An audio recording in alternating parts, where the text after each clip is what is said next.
நீங்க தான் remote control எல்லாம் தூக்கி போட்டீங்களே டெலிவிஷன் மேல.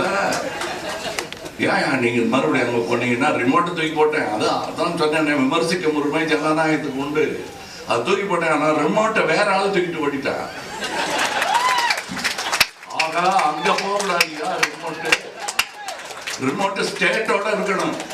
கல்வியே அப்படித்தான் இருக்கணும். நாங்க நினைக்கிறோம் ரிமோட்டை கொடுப்போம்னா எடுத்துட்டு வா திருப்பி. பரவாயில்ல, நம்ம ஒழிச்சாவது வைப்போம். ஒருத்தர் மேல ஒருத்தர் அடிச்சுக்க வேணாம். இனிமே எவனும் வந்து தூக்கி போயிடலாம் அப்படின்னு எடுத்த முடியல. இந்த அலையன்ஸ் புரிஞ்சுங்க.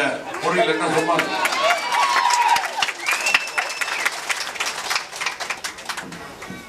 ஜனநாயகம் அப்படின்னு வந்துருச்சுன்னா இந்த தொல்லைகள்லாம் இருந்தே தீரும். புரிந்து கொள்ள.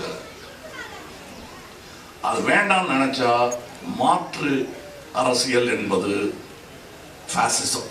அது எங்களுக்கு வேண்டாம். இந்த அரசியல் செய்தி போதுமானது.